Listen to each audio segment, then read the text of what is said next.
Lifestyle Radio.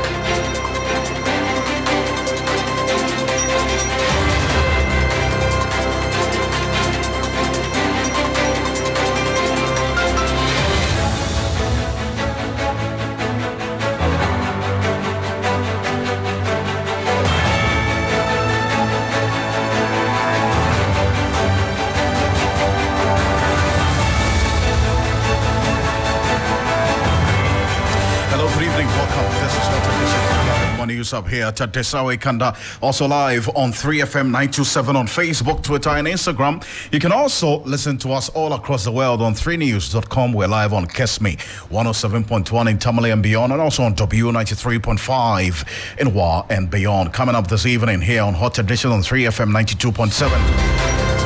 James Jachikwesen sworn in as Member of Parliament for the Asin North constituency. Meanwhile, his criminal trial is expected to resume on Thursday, July 6.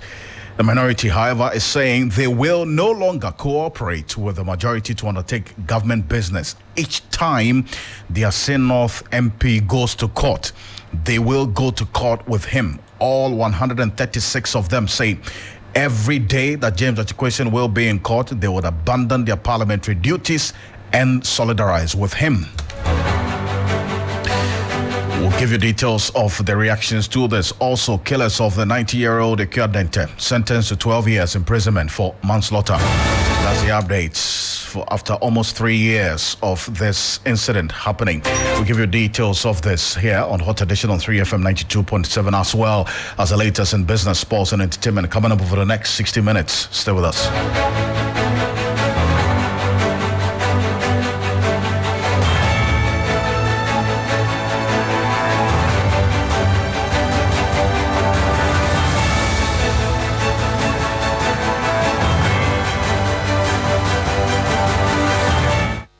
Let's get into the details now here on Hot Edition on 3FM 92.7. Remember, we're very, very interactive, streaming live on Facebook at 3FM 927. Reports reaching us here. 3FM indicates a story building under construction has collapsed at Kaswa Amanfrom, trapping at least 3 persons. The building, said to be a private health facility, collapsed while work was ongoing. Our news team will be joining us shortly from the grounds where my colleague Godwin Asedeba is there at the moment. He'll be connecting with us shortly to give us an update on this. But this is news just coming through here on 3FM 92.7. Reports we are picking up indicates a story building under construction has collapsed at Kaswa Amanfrom, trapping at least 3 persons. The building, said to be a private health facility, collapsed while work was ongoing. We'll give you an update on that shortly. But also, government business is likely to suffer following the notice of the minority to stay away from parliamentary duties in some areas, and support of 3 NDC MPs currently before the court for various criminal charges from the state. At the swearing-in of the Asin North Member of Parliament, James Jachikwesen, the minority leader, Dr. Kesla Tofosin, intimated the resolve of the NDC MPs not to cooperate with their colleague NPP MPs in their parliamentary duty any day their colleague MPs are appearing before the courts. Here's a report by my colleague and our chief parliamentary correspondent, Komla Kloche, on the happenings in Parliament. Before the start of proceedings on Tuesday, July 4, the NDC MPs, party functionaries stormed the legislature in anticipation of a day they chose to celebrate the resounding victory of James Jachikwesen. Moments thereafter, former head of state John Dramani Mahama entered the legislature, a place he once served as an MP, to exchange the pleasantries with his NDC compatriots.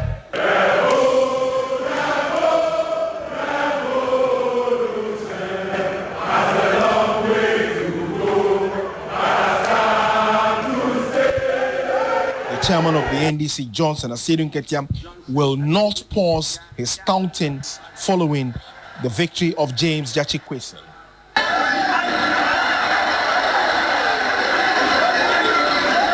Amidst cheers, applause, the NDC MPs and party supporters went agog moments. The speaker asked James Jachikwesen to enter the house and be sworn in. Kwesen, having been elected a member of parliament, Do in the name of the Almighty God swear. Do in the name of the Almighty God swear. That I will bear true faith and allegiance. The oath of allegiance and oath of office as an MP were both administered to him. And so help me God. So help me God. As James Jachikweson commences his work fully as an MP, the minority has served notice of non-cooperation so long as their members are dragged to the court on a daily basis. The minority leader, Dr. Kesela Toforson, will not stop commenting on the alleged inducements at the just ended elections in the Asin North constituency. People of Asin North have sent a clear message to all politicians, Mr. Speaker, and the government of the day in particular, that they cannot be hoodwinked by sharing of money, nor be intimidated by threats. It is the same message that Ghanaians are sending to all of us, that in the year 2024, they will exercise their franchise based on their conscience. Mr. Speaker, I wish to serve notice that the entire minority group will accompany our colleague to court today and any other day that he is to appear in court. Mr. Speaker, we are solidarizing with our colleague and we will not participate in the business of the House anytime our colleague is in court. Mr. Speaker, amid persecution, cooperation will certainly suffer. But on the part of the majority leader, Oseche Mensah Bonsu, he took on what he termed selective complaints from the NDC MPs, further asking all MPs to show camaraderie. James Jachikweson. The NDC want to believe that this is a peak victory that would hurt the pride of the MPP, as the minority leader has alluded to. Of course, on the other hand, we, the parliamentary group of the MPP, also believe that this is a momentary victory of phantasmal character that certainly may not last. But, Mr. Speaker, that is the choice of the people of Asin North. And everybody must respect that whilst it lasts. The rest of it is in the hands of the Attorney General. We can only embrace him as a member of Parliament, welcome him here to be a part of the fraternity whilst it lasts. Meanwhile, Queen Mothers of the Asin North constituency have waded into court for the halting of the court case against the Asin North Member of Parliament, James Jachikweson. They are appealing to the President, Nana Addo Dankwa Akufo-Addo, and government to terminate the prosecution of the MP and allow for the development of the constituency. Speaking after the swearing-in of the MP earlier today, Queen Mother of the Asin Breko area, Nana Hema Efia Ntiamwa, says denying constituents representation for the past 3 years has affected them tremendously. Sesiano, yayi ora kwesi sa onu na emedi enu kan emeye MP maye. Yesre omampani ni atomi general say sa ensemu ya atwamu eyi ekoso nyina no. Yesre omampani say oma ni entwam na yato abaye wie yenyina yanya baako yenya nkabom na yemfemu oman no efise se oseman anaso se Asin North setambia court nsem ne bamu a yenya empuntio bia ewo ho enti yesre omanpani ne atomic general se omomoden na omuntwa sa ensem a ekoso ni nyina mu efise enya bawi yewra question ono na edi yanum kan yayi no se woni yanum kan enti saa ensam a ekokoso koto nsam ene metu makao no yenye ni nyina achiridie mesra na yankamom anya baako na praye wo hoi wukabo uyi baako a ebu na wukabo mu a emu enti yasra oman pani se oma yenyina yankamom anya baako yenyina ye moja baako aprepre de eba na aba anso no yenyina ye wi a yakabom ye baako enti yenyina yankamom nya baako na yempe ampuntio ema Asin North efise Asin North tama MP ni hono yebre yamane sei. Also, you heard there some of the Queen Mothers there expressing their concern about the ongoing criminal case against James Ocansey, who was earlier today sworn in as Member of Parliament for the Asin North constituency. Meanwhile, the Attorney General and Minister of Justice Godfrey Yeboah-Dame has asked individuals who comment on high-profile criminal cases to abstain from such acts.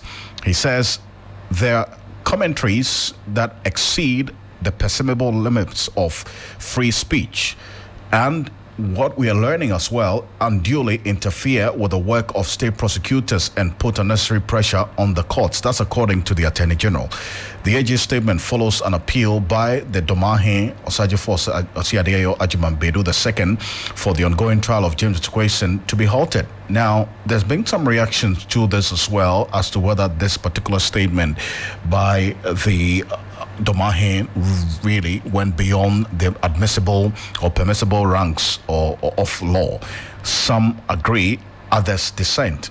But individuals such as the founder of Imani Africa, Franklin Kujo, private legal practitioner Kwame Jantua, and former Attorney General Ayiko Otu have equally suggested that the case be dropped. But the Attorney General has described those calls as unwarranted and prejudicial. We'll bring you some reactions to that particular statement which came through earlier today. It was a 7-paragraph statement that the Attorney General released earlier today with respect to this particular case. And the commentary about James Ocansey facing the criminal charges in the court of law. The Tamale High Court, let's just stay a bit further with the courts this time around. The Tamale High Court has convicted 2 women, Hajia Serena Mohammed and Latifa Bumaye, for manslaughter and sentenced them to various prison terms. The 2 were convicted for their roles in the lynching of 90-year-old Ekiadente at Kafaba in the Savannah region on suspicion of being a witch. Hajia Serena Mohammed and Latifa Bumaye were each sentenced to 12 years imprisonment for manslaughter. The terms will run concurrently. The July 23, 2020 lynching of Madame Ekiadente yet again opened up conversation about witchcraft accusations leading to calls for justice for the woman.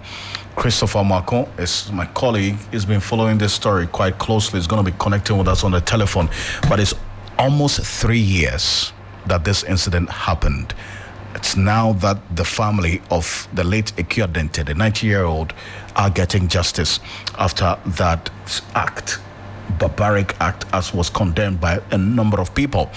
There are 2 women who have been identified. What we do know as well is that there are a few others who are also standing trial for this particular incident, which was widely condemned and got global attention as a result of the extent of that barbaric act that was committed by these persons. And there's a video that was captured and made available to the Ghana Police Service, and then also the various agencies that were tasked to investigate this particular incident.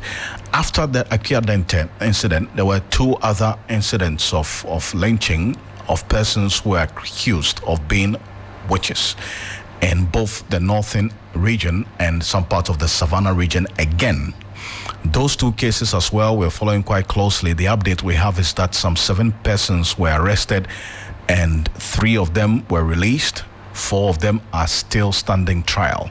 That is the information, the updates that we have on this particular case. And so we'll be definitely updating you, our listeners, on 3FM 92.7 when we get an update. But shortly, we'll cross over to the northern region where my colleague Christopher Mwako has been following this particular case and the information that we're getting through right now on this. And let's connect with at Songtaba on this. In fact, they are an NGO that have been also following this particular case for quite a while now, and the executive director is joining us on the telephone for a quick conversation on Hot Edition on 3FM 92.7. Madam, thank you so much for joining us on Hot Edition. Now, we're learning that some 2 women have been sentenced to 12 years imprisonment each for manslaughter after the lynching of Madame Ekiadente, and a 90-year-old, sometime in 2020, specifically the 23rd of July. It's been 3 years on. Certainly, this must come at some relief, is it not? Hello, Alfred. Good evening. Certainly it did. For all those of us who are human rights defenders, I think that this was much awaited. Nonetheless, we are happy that it finally came. I see. Now, but we're talking about a video which we saw and have a copy of that captured a number of people, not just two women, who lynched Madame Equia-Dente. Now, is it the case that after these two women, even though it is a relief, the call for some more prosecution dies out? Well, like you said, this is a step forward. It's quite worrying that there were a whole lot of onlookers and other participants in this gruesome, for me, I would have said murder. But unfortunately, we didn't see the case making its way to the court. It's just the two that we've seen to the court. And that also should serve as a caution for young people who upon people cheering and jeering, they take, things into their own hands. There are a whole lot of other young people who incited this action, but they are not in the picture today. It's quite sad. It's quite sad.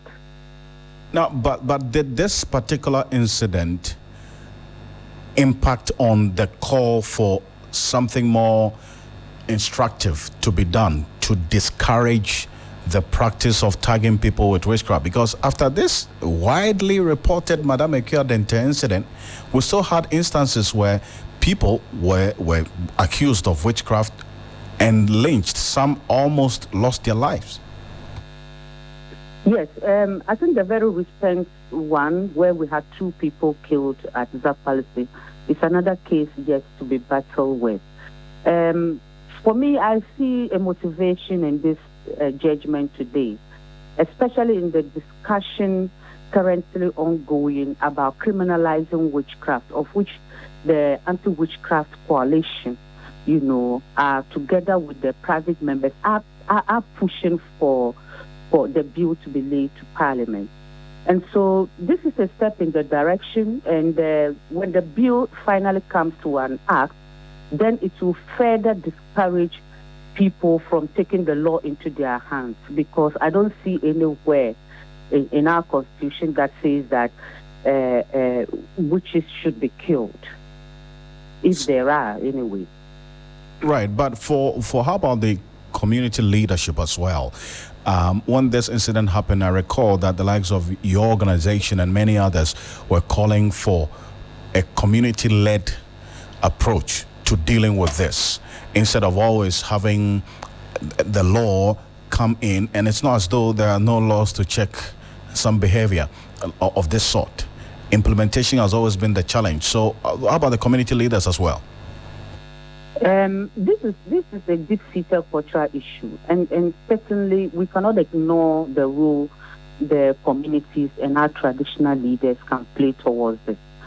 I think there have been ongoing sensitizations and some engagement, which is not quite regular though. And there have also been calls for us to really look at how we treat witchcraft accusations and some other culturally motivated traditional issues that we still want to take into our own hands. We still need community leaders to act in a way that protect the vulnerable people, especially for the aged. And so certainly this discussion cannot ignore the active engagement of our community structures. We need to do more than this. And maybe finally, before I let you go, because we're talking about issues about how to deal with this finally, we know as well that this is not just happening in the Savannah region, and it's quite prevalent in most parts of the northern part of the country. How is your organization as well complementing efforts to educate people about why this practice cannot continue? Yes, so you see that in dealing with issues around witchcraft accusation, it has to happen in several forms. For example, we are doing community level discussion. We're also using radio to just sensitize communities about human rights violations that are associated with witchcraft accusation. Then Songtaba also is in a coalition, the Coalition Against Witchcraft Accusation and the Regional Reintegration Committee. We are again together doing, some collective advocacy around, for example, criminalizing witchcraft, and then also supporting in the reintegration of these women. And I think this is where our effort should be, that we need to do gradual reintegration of these women to the communities of their choice, whilst we continue to do the sensitizations at the community level to stop the inflow of these women into the camp. This is an age-long issue that we may not clearly have a one-stop strategy. But if we continuously look at the sensitization using all the media that we have, including social media, and also our traditional community radios, and then also fora, we will be able to make some impact. Aja, Amnatu, Adam, thank you so much for your time. I wish you well. Appreciate it. You're welcome. Thank you. Great. That's Haja Lamnatu Adam, who is the executive director of Songtaba. It's an NGO that also been following this particular case quite closely with respect to the lynching of Madame Ekia Dente, happened on the 23rd of July, 2020. And 3 years on, two people, in fact, two women have been convicted for their roles in this rather unfortunate incident. Hajia Serena Mohammed and Latifa Bumaye have each been sentenced 12 years imprisonment for manslaughter. The terms would run concurrently. That's what we're learning right now with the latest coming through on this particular issue here on Hot Edition on 3FM 92.7. Remember, we're live as well on 3FM 927 on Facebook. We're live on Kesmi 107.1 in Tamale and beyond, and also on W 93.5 in Wa and beyond. Now, the construction of a multi-purpose facility, which is expected to boost Echima Mponia district's local economy, currently hangs in the balance. The Nyenye Youth Center project, which began in 2017, is still at the phase 1 stage. However, the chief executive officer of the National Youth Authority is optimistic the project will be ready by the end of next year. My colleague William Evans Inkom visited this particular area to give us an understanding of what's happening there. A monument that was to serve the people, provide them jobs, and also offer them fun. However, for the past 6 years, the project has been progressing at a rather slow pace. It lies in ruins. So, beyond the fun games, which of course will provide some level of entertainment, this particular project has a lot of economic values. Imagine this. The completion of this project, for instance, if there is going to be any football match here or any sporting activity, talk about the number of sales that are going to happen here. Talk about the number of shops that will be open here. Talk about the trading activities. Talk about the tourist attraction. Talk about the number of people who will be moving from other places down here to also catch the fever on this particular pitch. And these are some of the economic values that probably you will say are implicit, but they also come with some returns. We bring a lot of product venture for the district, because a lot of youth over here, they will come and when talking about the economic aspects of it, they will get a lot of it from it. So it will help all of us over here developing that. Chief Executive Officer of the NYA, Pius Enam Hajide, has been ascertaining the state and progress of work done. He identified some defects in the phase 1 of the project and asked the contractor to fix them. For instance, laying under-earth pipes to absorb water on the pitch. He assured government is committed to completing the resource center before its time expires. We also have the issues of paving, and to the extent that those paving works will not interfere with the remedial works of the phase 1, the phase 2 contractors also have received instructions to also proceed and deal with the phase 2 works relative to the general paving, the drainage works. That's also critical for us. That's what's happening in the Ashanti region. Let's come back here to the Greater Accra region, but an issue that's of concern to what's happening nationwide. There's been cases of food shortages in some senior high schools across the country over the period, and the Parliamentary Select Committee on Education have been consistent in highlighting these major issues. But today, we're getting information that the food suppliers who besieged the premises of the National Food Buffer Stock Company here in Accra to demand payment arrears owed them by government after supplying food under the Free Senior High School program. The group operating under the umbrella name, the National Food Suppliers Association, is responsible for supplying food to schools under government's Free Senior High School program. However, they are alleging their members are owed in excess of 270 million Ghana cedis, spanning a 2-year period. Now, they've traveled from across the length and breadth of the country to the Greater Accra region to demand payment, as they claim all previous attempts to have the Education Ministry pay up have not yielded any results. They have threatened to sleep at the buffer stock company until they hear something tangible from government. Some of them shared their frustration with us earlier today.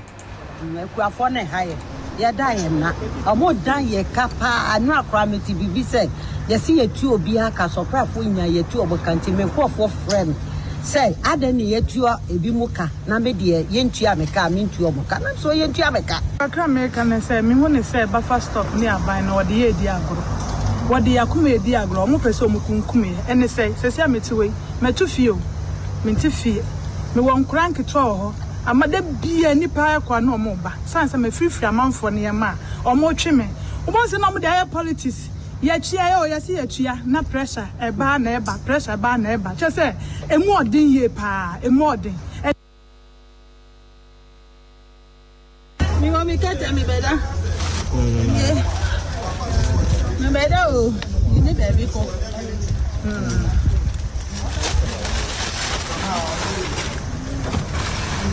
That's me better. Auntie. Obata. First lady Rebecca. Okay, yeah, Minio. Beda. Mamma was about an enemy named Babedi. Yes, in Colanco Square. Yemba. Yena was a Yemba. A son is a Yemba or school tea. It was a Yemba. Opia Hanuma. And Mano Yene also. Yes, a Yemman a Guho. And tea. Yemba, a sorry waka. A Babe Jumano. Na ye Jumano 2017. Minister no hono wa boye yesu ya boankola no yedi aduane kura ye ma ye omontimi ndi. Afe 2020 na wasisa minister ba konoko. Now the yewra minister yao aduchum odi na aba wa ba bibiara basa. 2021 ye Jumano a sika no ye nya binji. 2022 June yeko edutum office yeko kache nsesedia nsasaya bamunu haye yesika no ye nya bi edutum pa ye cho ewo June say obeboaye. So these are the concerned, the Food Suppliers Association. In fact, they have been expressing their frustration since morning. They've pitched camp at the premises of the National Food Buffer Stock Company. They say they are picketing until their money is almost over 270 million cedis paid them. And as we speak, they are still there. Let's go on to the telephone. And the Honorable Peter Nochi Kotoy is the ranking on the Education Committee of Parliament. He's also a member of Parliament. Is connecting with us.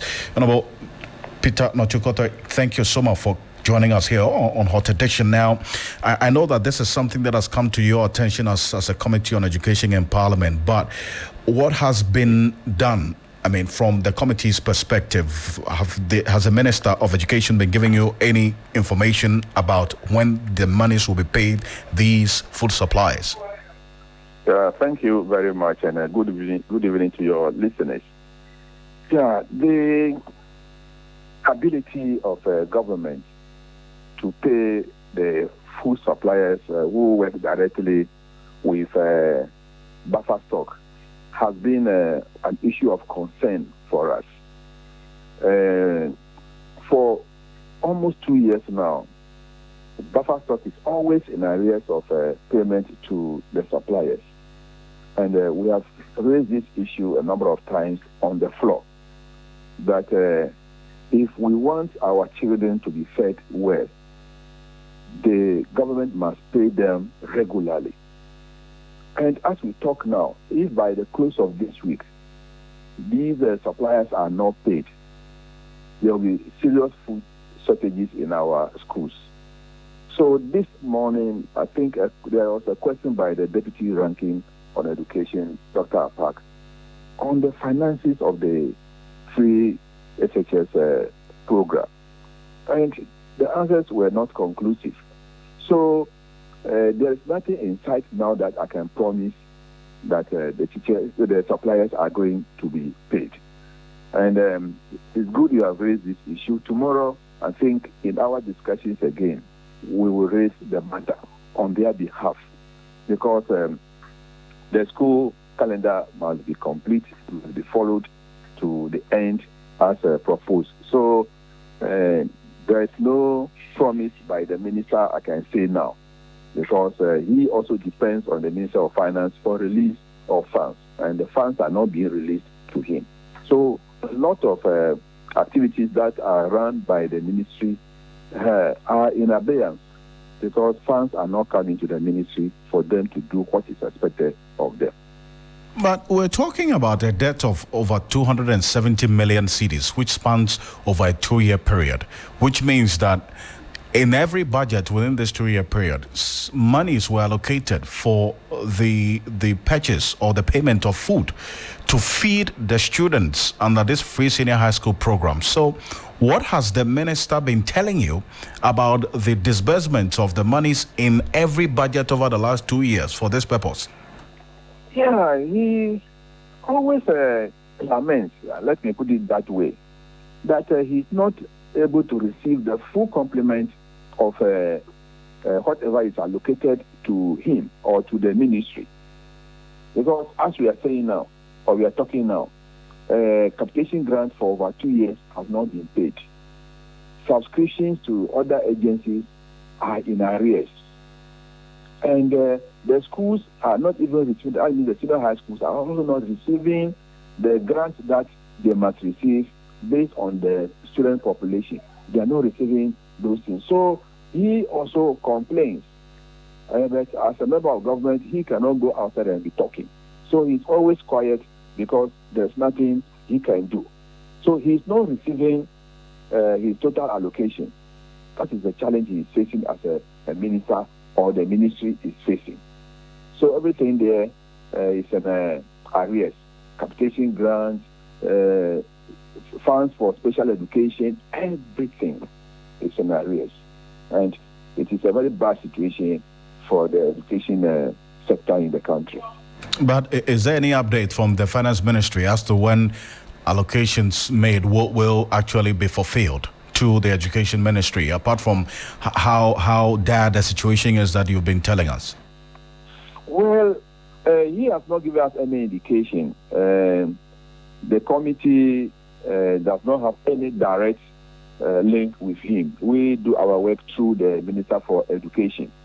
So he has, the Minister for Education has to talk with him. The last time we engaged the minister, which took us a long time to engage him, was on allocation to get fund, where they cut the allocation to get fund to about a quarter of what was due to them.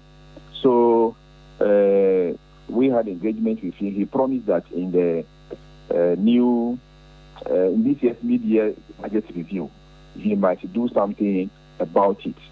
So maybe we'll wait. If nothing is done, when he comes for the mid-year budget review, we will put some questions to him based on the payment to the full buffer stock. Yeah. Well, Mr. Honorable Peter Noche, thank you so much for your time. Appreciate it. Thank you very much. He's ranking on the Education Committee of Parliament, and also that's Peter Noche Kotoi there. This is Hot Edition on 3FM 92.7. We're live as well on Kesme 107.1 in Tamale and beyond, and also on W93.5 in Wa and beyond. Now, Kwame Amedome is the convener for this group that is the National Food Suppliers Association. Now, Kwame, I just got off the phone with the ranking on the Education Committee of Parliament. He's talking about no clear indication as to when monies will be released or disbursed to the Education Ministry by the Finance Ministry. Have you gotten any information on the first day of your picketing as to when the monies will be paid? Alfred, thank you very much for this opportunity. I would like to say good evening to your listeners. We have not been given any information or any indications of any kind yet.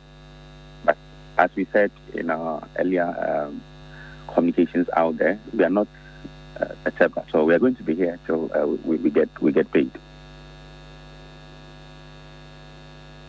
I see. So you are still there as we speak? Yes, we are all there. We are all here. We brought our mattresses. We brought our home here. We brought our home to this premises. We have created our own space here because there's no longer comfort at home because the creditors have taken over our home, and so we cannot go back home. We feel more comfortable in this premises than going home, and so we are going to be here till we get paid. At least there's enough space here. There's peace here, and nobody is on our neck. Even though we are at the verge of losing our property, but at least we can have a sleep for a day or two as we think about how government is going to get us paid. So from the understanding I get, you're going to spend the night at the premises of the Food Foster Company. We're spending the night. And since morning, has any official of the Food Foster Company come to you to talk to you? We have not seen any of them. It looks as if we are the only occupants of the compound. We don't know as yet if they are in their offices, but as I can tell you, nobody has come to communicate anything of a sort to us yet. I see. And has there been any effort to us to get into the premises and find out exactly why you are the entrance? We are not at the entrance. We are within the premises. But you know, the office is there's an office itself. There's a compound where the cars are normally they use it as a car park. Yes. Yeah. So you are the car park. That's where you are. Yes, which is walled. It's a walled compound. Sure. And vehicles belonging to the Food Foster Company have come to park there. For officials are getting out and nobody is talking to you. We all park and we drive off. They also come. Those who come to visit, they park. It's a peaceful coexistence. It's a peaceful coexistence. Business is going on. Space is there for us to also have some peace of mind and be here waiting for our money. So there's no problem as to the space at all. The problem is when is our money going to get to us? That's the problem now. Yeah, so this 2-year period this debt has been building up to over 270 million cedis. What has the Education Minister been telling you? The stories are many. But the most interesting one I can relate to you is the one that he says that he had released 90% of what they owe us to the buffer stock. That was very refreshing. But when we got to buffer stock said they had contracted a loan. They have loans on their books. And so they used our money to defray the loans on their book, for which reason our money had delayed over 2 years with accrued interest, my brother. You know, at the time that we undertook supply of items to buffer stock, a bag of maize was at 160 cedis, Alfred. Today, as we speak, a bag of maize is about 800 a bag. Beans was at the time, a bag was at 500 cedis. Today, beans is being sold at 1,200 cedis. So there's a complete devaluation of our working capital. The worst of it is, government or Buffer Stock started this company or this policy of free SHS with us. They called us into a meeting and made us understand that they're going to make money available. So we were supplying on credit. We supplied in 2001 on credit. The entire 2001, only a minute portion of our debt was settled. And the balance was taken into arrears in 2022. In early part of 2022, we were summoned and we were convinced that money was going to be made available. But then at the moment, government didn't have money. But there's a demand, an increasing demand from the schools for government to provide the food items. So government was able to convince us, and we did supply for the entire 2022, the entire academic year 2022. We did supply without government paying a dime. In 2023, when finally they had some money to pay, 90% was released to Buffer Stock. Buffer Stock used our money to defray loan on its own book, and then used a kind of arbitrary and capricious model of dispersing the money into individuals, in the sense that some got 80%, some got 3%, some got 2%, a ridiculous model of distribution of this amount to the members. Eventually, we only got, out of 19 budgets that money was released to be paid, we only had 16 paid eventually. We only had 6 paid eventually out of 13 money which was given to Buffer Stock Company. And when now they have money, they are able to pay advance to their cronies. They are able to pay advance to other people who did not start these free SHS with them. They have employed people to take up the business, and they are advancing money to them when we still have our money owed to them. They don't give us the opportunity to even continue with the supply. Is that how we treat people? Me, I have said, and I'll continue to say, the success of this free SHS policy does not depend on how the students perform or what the students do in the classroom. Majority of its success would depend on us being part or us being recognized and being accorded the kind of respect we deserve. If our money is being locked up for 2 years without we even demanding for interest, we are not getting it, then the policy of free SHS needs to be looked at again. After the education minister told you that 90% of the debt owed you had been paid sometime in June, and you went to the Buffer Stock, you didn't get the money, did you go back to the education minister to tell him that his promise was actually Of course, we false? speak to the education minister all the time. We go to him. He in fact directed us.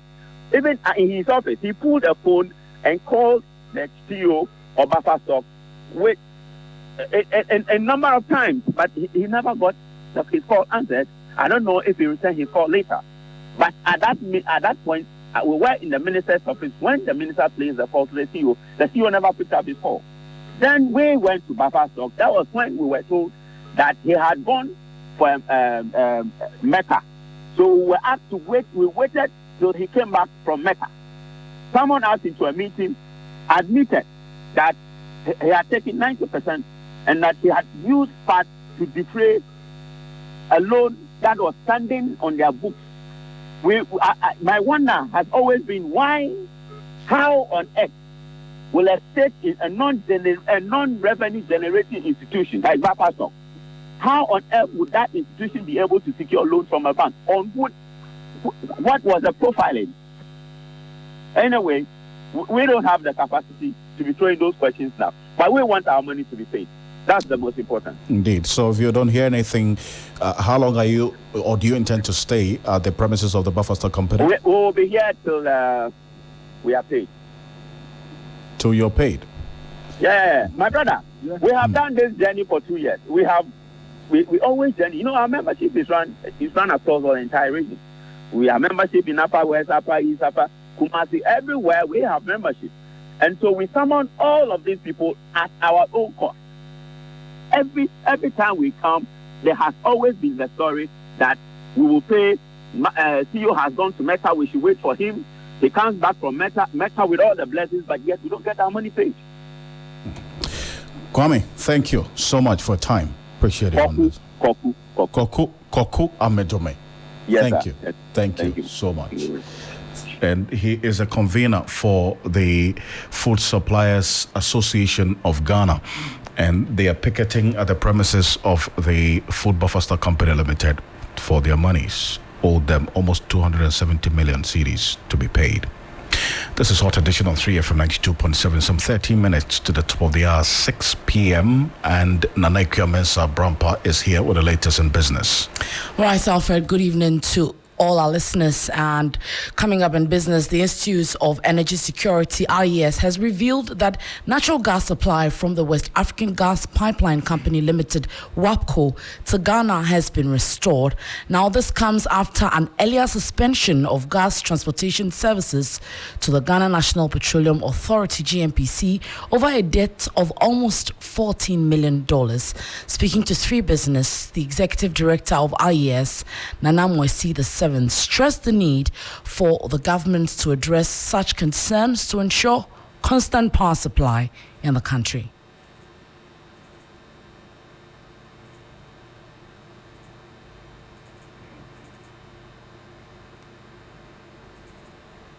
Presently, the IES can confirm that flow of natural gas from Nigeria has been restored after the interruption on the back of debt owed the end gas by government. But then if the situation persists and it keep on occurring, it comes to threaten our energy security. We are just coming on the back of one threat from the IPPs, and now the next thing is that we've had gas supply from Nigeria cut.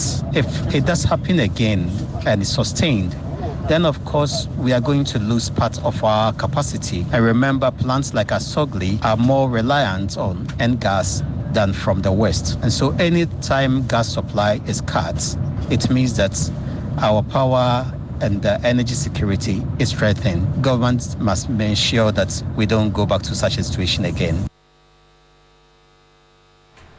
And that was the Executive Director of the Institute of Energy Security, Nana Mwesi VII. Now, government has been urged to create enabling environments for the private sector to increase its employment portfolio following the IMF conditionalities.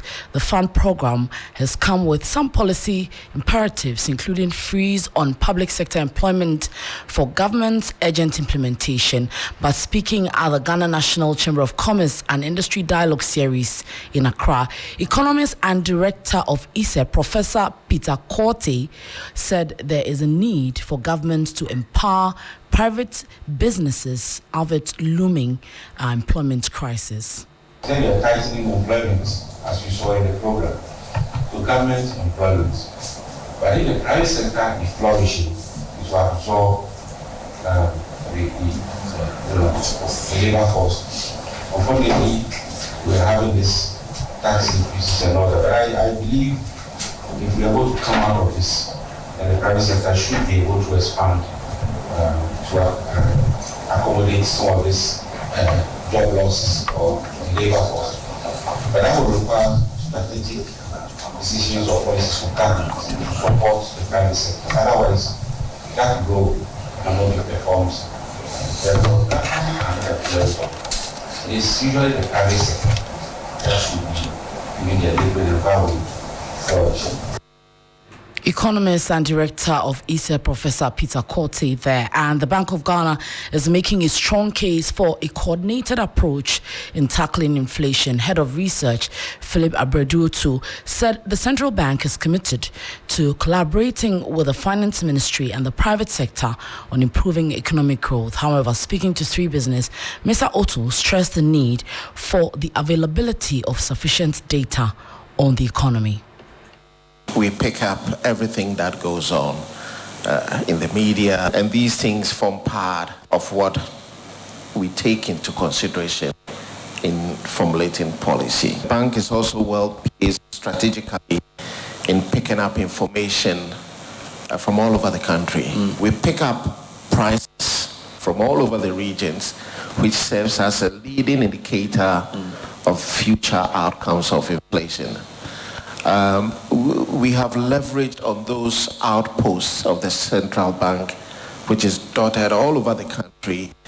And now we pick up surveys from consumers, surveys from businesses. We're able to tell how consumer confidence is like. We're able to tell how business confidence is like, because it's very important for the growth process. The most important thing is the coordination that exists between the Ministry of Finance and the Central Bank.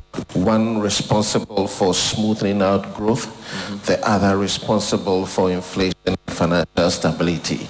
So if these two things are able to work nicely, I think the private sector picks it up, and then the private sector runs with the environment that these two institutions create.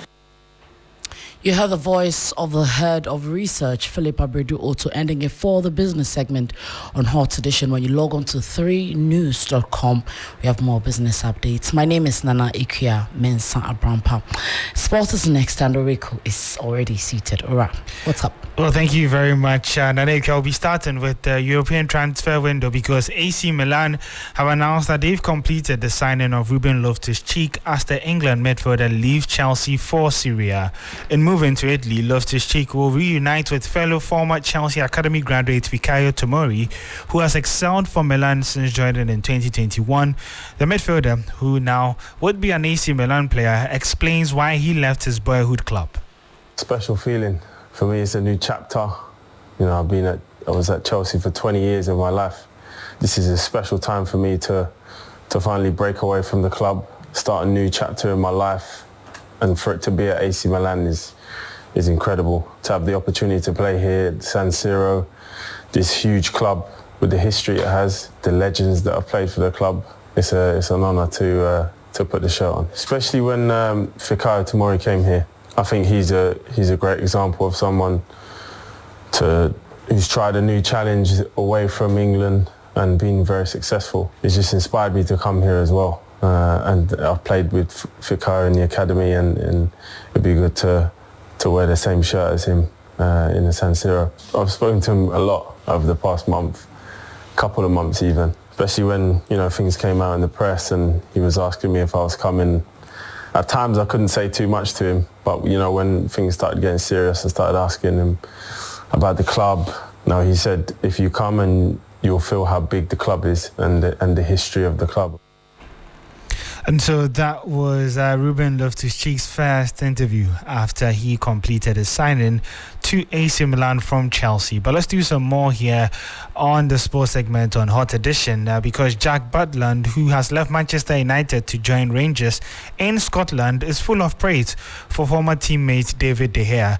The Spanish goalkeeper's future is still in a limbo, with Man United yet to agree a contract extension for the 32-year-old goalkeeper.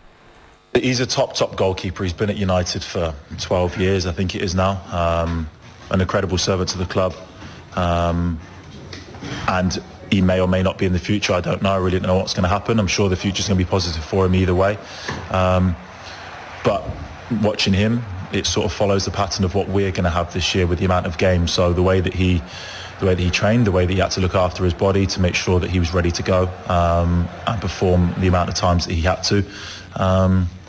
But as another keeper that I've worked with, is thoroughly enjoyable to work with, and I wish him all the best with whatever happens, whether it's at United or away from there.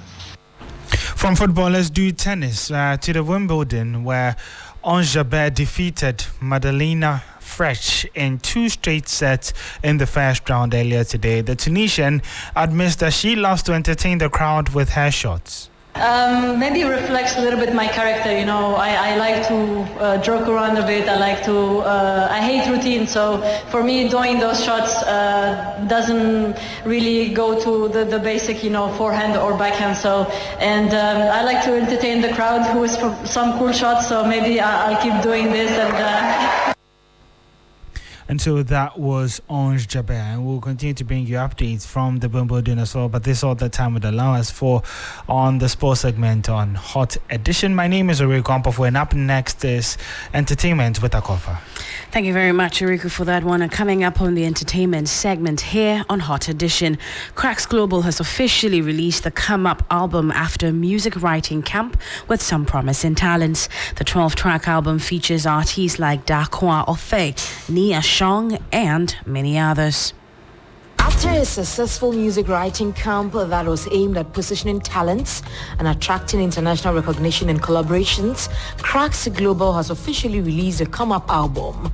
The project featured some promising music talents in Ghana. The 12-track album comes with songs like Krokromi, Vibrate, Do Me, and Foundation. Make up your mind, oh, got to need a swine. I got to make you mine. Speaking to 3 Entertainment at the album listening party, VGMA and Song Artist of the Year nominee Nia Shong was super elated to have been featured on the project. So I, went to the writing camp. I made magic happen. I just want to say thank you to Cracks Global, for putting this writing camp together, because I made one of the best songs of my career, and it's on this album titled Vibrate. So that goes to show that, you need to be prepared at any point in time. Other gifted musicians on the album include Dakwa, Boy Wonder, and Ofe. I know you want to go find out. Now, away from that, Hollywood filmmaker and business coach Angela White has called for tax waivers, support from government, and other incentives to attract international film productions to Ghana. Speaking at the recently held Essence Festival in New Orleans, the TV producer expressed her disappointment in the Ghanaian government for not supporting her when she attempted to invest in the country. She wants the government to step up its support. I dealt with the president, we dealt with everybody who's in charge last year. We had dealt with every aspect of government last year and trying to get support for a company being American, coming in, bringing in tons of business. She revealed her decision to move her next film project from Ghana following the challenges she and her team had to face while shooting and investing in the country. We need help in the form of housing.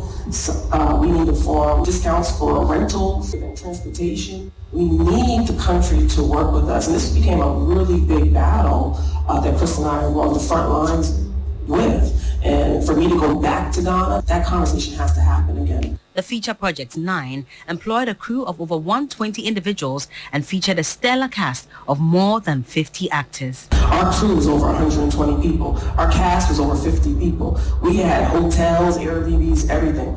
I brought a lot of revenue to Ghana, and the reason why my next project will probably be South Africa is because I got nowhere with the Ghanaian government. It really became a battle. And so I'm happy to see Idris take this fight, because if they don't start getting country credits, everybody's familiar with like tax credits, country credits, the work's going to go to South Africa.